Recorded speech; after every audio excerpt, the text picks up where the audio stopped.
स्वागत है आपका आज के इस नए वीडियो में। आज की ये वीडियो जियोग्राफी की फर्स्ट वीडियो होने वाली है, जिसमें हम जियोग्राफी के है ना वर्ल्ड जियोग्राफी, इकोनॉमी और इंडियन जियोग्राफी के बारे में हम पढ़ेंगे, है ना। और जियोग्राफी के जितने भी सेशन लेसन है उनको भी हम आज है ना पढ़ लेंगे, है ना। ओके, तो आज की ये वीडियो हम एस्ट्रोनॉमी से स्टार्ट करने वाले हैं ना। एस्ट्रोनॉमी एस्ट्रोनॉमी जिसे रसियन भाषा में कॉस्मोलॉजी कहा जाता है ना, जिसे रसियन अर्थात रूसी भाषा में कॉस्मोलॉजी कहा जाता है। एस्ट्रोनॉमी क्या होता है? एस्ट्रोनॉमी का अर्थ होता है खगोल विज्ञान।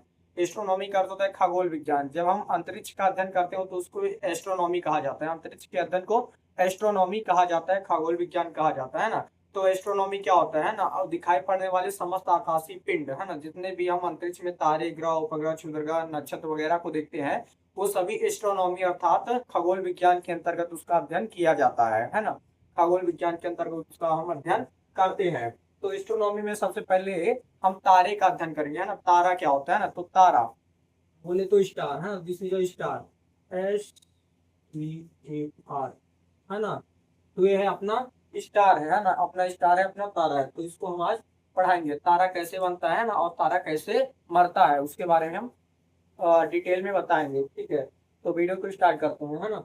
तो तारा बनने से पहले, है ना, तारा बनने से पहले वो गैसों का बादल होता है ना। तारा बनने से पहले एक गैसों का बादल होता है ना, जिसको हम निहारिका या नेबुला कहते हैं। ये क्वेश्चन अक्सर पूछता है कि निहारिका या नेबुला किसे कहते हैं, है ना। तो तारा बनने से पहले की अवस्था, है ना, जो गैसीय रूप में होती है, उसी को हम क्या कहते हैं, निहारिका कहते हैं ना। तो इसे हम क्या कहेंगे, निहारिका, है ना, निहारिका।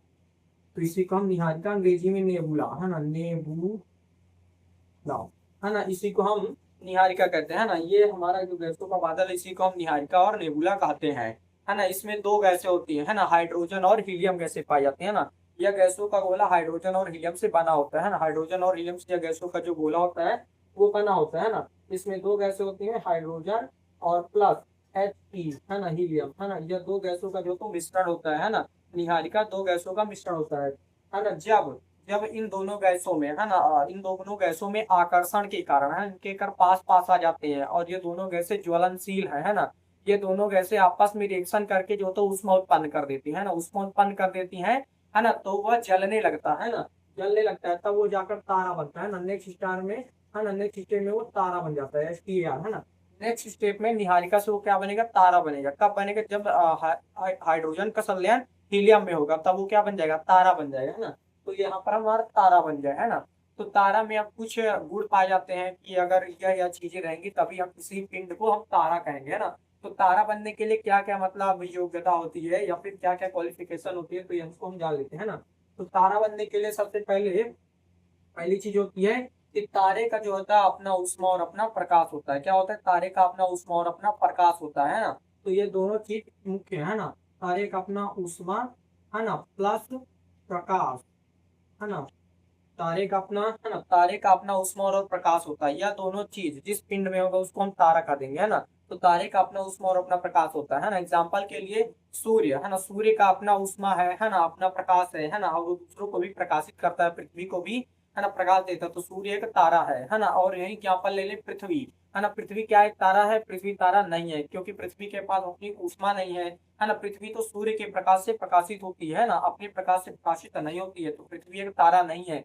चंद्रमा भी सूर्य के रिफ्लेक्शन के कारण चमकता है, उसका भी मतलब अपना कोई प्रकाश या ऊष्मा नहीं है ना, तो वो भी तारा नहीं है। तो तारा होने के लिए दो, पहली मतलब कि जो कंडीशन होती है, पहली कंडीशन होती है उसके पास अपना ऊष्मा होना चाहिए, और दूसरी कंडीशन होता है कि उसके पास अपना प्रकाश होना चाहिए, है ना। तो ये हो गया। और तारा में क्या होता है ना, तारा में जो होता है हाइड्रोजन और हीलियम गैसें होती है, जिसमें जिसके कारण जो होता है तारे में ऊर्जा उत्पन्न होती है और तारा जलता रहता है ना। तो हाइड्रोजन और हीलियम गैसें तारे में ईंधन का काम करती है ना।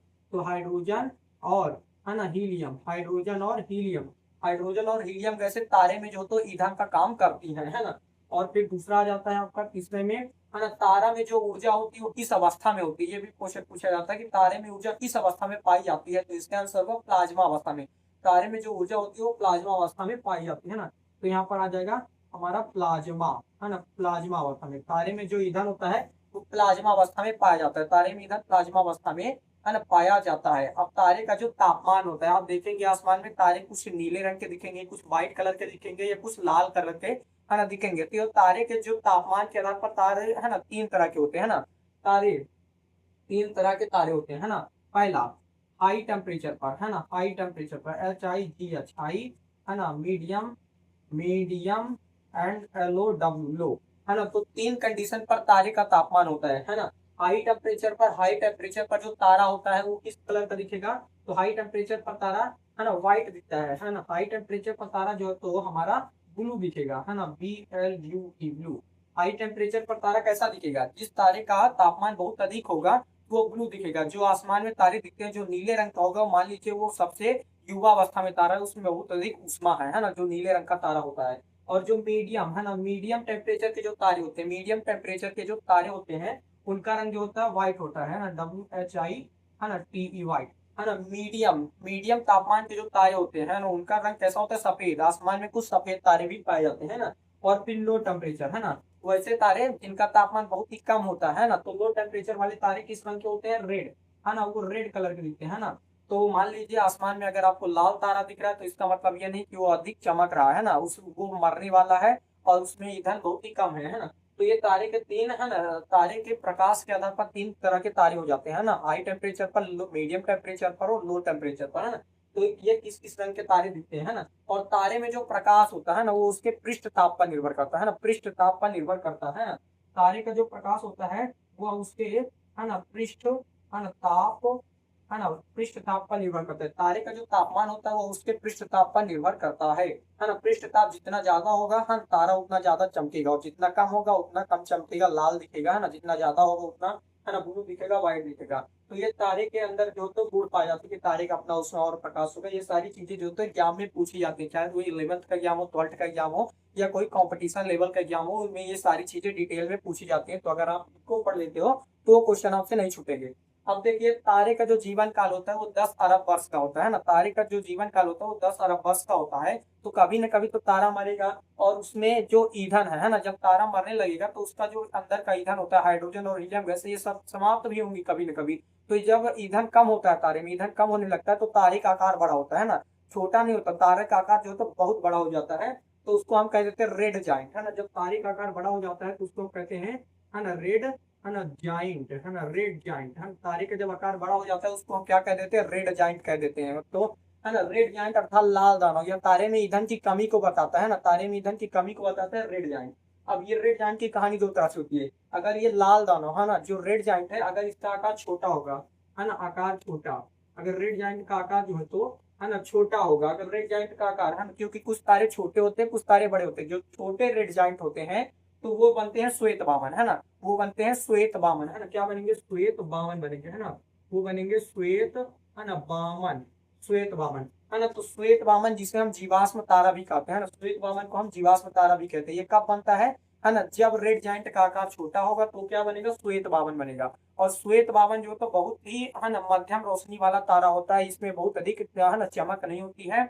और जो है तो जब इसमें चमक पूरी तरह से बंद हो जाती है ना, श्वेत वामन पूरी तरह से जब बुझ जाता है तो काला वामन होता है ना। श्वेत वामन से बन जाएगा आपका, है ना, काला वामन, है ना। तो श्वेत वामन के बाद क्या बनेगा, काला वामन, है ना। जब काला वामन बन जाता है तो तारे का जो प्रकाश होता है वो शून्य हो जाता है और तारा मर जाता है। तो छोटे तारों का अंत, है ना, क्वेश्चन करता है कि छोटे तारों का अंत किस रूप में होता है, तो काला वामन के रूप में होता है ना, ब्लैक द्वार के, है ना, रूप में होता है छोटे तारों का अंत।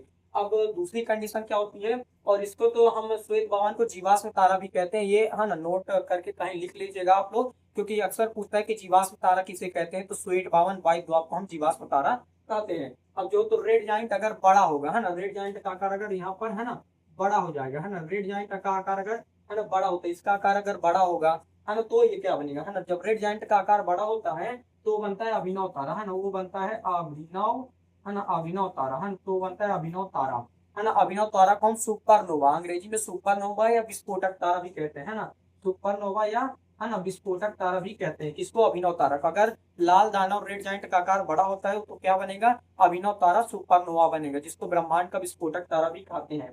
अब ये विस्फोटक तारा है तो नाम से ही प्रसिद्ध है कि ससुर ये विस्फोट पक्का करेगा, है ना। तो ये जब ब्लास्ट करता है तो ये न्यूट्रॉन तारा में टूट जाता है ना, लाखों की संख्या में न्यूट्रॉन तारा में टूट जाता है ना। तो ये न्यूट्रॉन तारा, है ना, कई न्यूट्रॉन तारा जो होते हैं, है ना, तो कई न्यूट्रॉन तारा जो होते हैं वो मतलब संकुचित होकर, है ना, मतलब कि सट सट कर उनके कण आपस में इतने ज्यादा सट जाते हैं, इतने ज्यादा टाइटली सट जाते हैं कितना घनत्व बना लेते हैं कि प्रकाश भी उनको पार करके है ना नहीं जा पाता है, और वही जो है तो ब्लैक होल बन जाता है ना, ब्लैक होल है ना बन जाता है। न्यूट्रॉन तारा किस में टूटेगा, न्यूट्रॉन तारा जो तो है ना ब्लैक होल में टूटेगा, BLSK है ना ब्लैक होल है ना। न्यूट्रॉन तारा जो तो है ना, न्यूट्रॉन तारा आगे जाकर ब्लैक होल में टूट जाता है ना। जो ब्लैक होल होता है, ब्रह्मांड में सबसे अधिक घनत्व किसका होता है, तो ब्लैक होल का होता है ना। ये क्वेश्चन पूछता है कि ब्रह्मांड में सबसे अधिक घनत्व किसका होता है, तो ब्लैक होल का होता है। ये बहुत ही है ना घनत्वशील होता है, या किसी भी पिंड या है ना किसी भी ग्रह से अगर टकरा जाता है तो उस ग्रह को पूरी तरह नष्ट कर देता है ना। एग्जाम्पल के लिए समझ लीजिए कि एक है ना गोलगप्पा है, जो है ना पानी पूरी का गोलगप्पा होता है, और एक तरफ आलू ले लीजिए, दोनों को भिड़ा दीजिए है ना, तो दोनों को जब भिड़ाएंगे तो कौन टूटेगा, गोलगप्पा टूटेगा। तो इसी से समझ लीजिए ये ब्लैक होल जो है तो आलू है ना, ब्लैक होल जो है तो आलू है, और ये पृथ्वी वगैरह जितने भी ग्रह है उसके सामने है ना गोलगप्पे का मात्र पानी पूरी वाला गोलगप्पा है ना। तो ये ब्लैक होल बहुत ही खतरनाक होता है। जो थॉर का हथौड़ा था वो न्यूट्रॉन तारा से बना था। थॉर का हथौड़ा देखे होंगे थॉर मूवी, तो थॉर का हथौड़ा जब मारता है जमीन में तो पूरी धरती हिल जाती है, तो वो न्यूट्रॉन तारा से बना था है ना। और न्यूट्रॉन तारा से भी खतरनाक होता है ब्लैक होल है ना। तो इसके एक मिट्टी का न्यूट्रॉन तारा के है ना, न्यूट्रॉन तारा के मिट्टी का एक चम्मच 10 हाथियों के वजन के बराबर होता है। ये बहुत ही भारी होता है ना। तो किसी को अगर मारना है तो ब्लैक होल का मिट्टी ले लो और उसका गोला बना के फेर दो है ना, चपा जाएगा, एकदम मर जाएगा, उसका पूरा खानदान चला जाएगा है ना। तो ये तारे के बारे में जो बेसिक जानकारियां होती हैं वो आपको पता हो गई है ना। तो इसके मैं एक बार फिर से दोहरा देता हूँ ताकि आपको भूले ना, है ना। तो देखिए तारे का निर्माण कैसे होता है ना, तो तारा पहले ही तारा नहीं बन जाता है ना। तो तारा बनने से पहले गैसों का क्या होगा, बादल होगा है ना। उन गैसों के बादल को हम क्या कहेंगे, निहारिका कहेंगे, निहारिका या नेबुला कहेंगे है ना, निहारिका या नेबुला कहेंगे। इसके अंदर कौन कौन सी गैसें हैं, दो गैसें पाई जाती हैं, कौन कौन से, हाइड्रोजन और हीलियम, हाइड्रोजन और हीलियम पाई जाती है ना। अब तारे के अंदर कौन सी क्रिया होती है, तो नाभिकीय संलयन होती है ना। तारे के अंदर जो तो है ना नाभिकीय संलयन है ना, नाभिकीय, नाभिकीय संलयन है ना। तारे में कौन सी क्रिया होती है, तो उसमें उत्पन्न होती है नाभिकीय संलयन क्रिया होती है ना। फिर जब नाभिकीय संलयन हो क्रिया होती है, हाइड्रोजन और हीलियम मिल जाते हैं तो ऊष्मा उत्पन्न होती है। ऊष्मा उत्पन्न होती है तो क्या बनेगा अगले स्टेज में, तारा बनेगा है ना। निहारिका से क्या बन गया, तारा बन गया है ना। अब तारे के अंदर जब ईंधन कम होगा है ना तो उसका आकार बढ़ेगा, तो वो क्या बन जाएगा, रेड जाइंट बनेगा है ना। अगर रेड जाइंट का आकार छोटा है तो क्या बनेगा, श्वेत बावन बनेगा, श्वेत बावन जिसे हम जीवाश्म तारा भी कहते हैं। और जब तारा पूरी तरह से बुता जाएगा है ना, मर जाएगा, अंधियारी छा जाएगा उसके घर में, तो क्या बन जाएगा, काला बावन बन जाएगा है ना। मतलब काला बावन मतलब तारा गए और न्योता बांटो उसका है ना, कि तारा चला गया है ना। तो वो गाना भी बना है ना कि टूट गया तारा, ऐसे करके है ना। तो आगे हम देखते हैं जैसे कि रेड जाइंट है। अब रेड जाइंट का जब आकार बड़ा होगा है ना, जब आकार बड़ा होगा तो क्या बनेगा, वो बनेगा अभिनव तारा है ना, वो बनेगा अभिनव तारा, सुपरनोवा, विस्फोटक तारा है ना। नाम से ही है, तो ब्लास्ट करेगा तो न्यूट्रॉन तारा में टूटेगा है ना। न्यूट्रॉन तारा जो तो ब्लैक होल में है ना बन जाएगा है ना। जब न्यूट्रॉन तारा, कुछ कुछ न्यूट्रॉन तारा बनता है, सभी मतलब कि न्यूट्रॉन तारा ब्लैक होल नहीं बनता है, कुछ कुछ न्यूट्रॉन तारा घनत्व बना के ब्लैक होल बन जाता है ना। तो ये तारे के बारे में आपको जानकारियां हैं, इनको आप अगर पढ़ लेते हो तो चाहे 11th में आए या 12th में आए या फिर कोई है ना PCS या यूपीएससी एग्जाम में आए, कुछ भी आए है ना, तो आप कर सकते हो है ना। तारे से संबंधित जो भी क्वेश्चन होंगे उन्हें आप कर सकते हो है ना। तो एस्ट्रोनॉमी की अब फर्स्ट पार्ट होता है ना, एस्ट्रोनॉमी का पहला लेसन होता है हमारा तारा, जो कि कंप्लीट हो चुका है ना। अब जो है तो एस्ट्रोनॉमी को रशियन मतलब कि रशियन मतलब कि रूसी भाषा में एस्ट्रोनॉमी को कॉस्मोलॉजी भी कहा जाता है ना। ये भी क्वेश्चन पूछ सकता है, तो ये सारी चीजें आप नोट पैड में अपने नोट करके लिख लीजिएगा है ना। और हो सके तो जैसे मैंने यहाँ पर डायग्राम बनाया वैसा आप डायग्राम बना लेंगे तो समझने में भी आपको आसानी होगी है ना। अगर आपको वीडियो अच्छा लगा हो तो चैनल को सब्सक्राइब कर देना है ना, और बेल आइकन जरूर प्रेस कर देना, ताकि मेरी वीडियो की जब नेक्स्ट नोटिफिकेशन है तो आपको पता चल जाए है ना, और आप वीडियो देख पाओ है ना। तब तक के लिए जय हिंद है ना, अब मिलेंगे नेक्स्ट वीडियो में।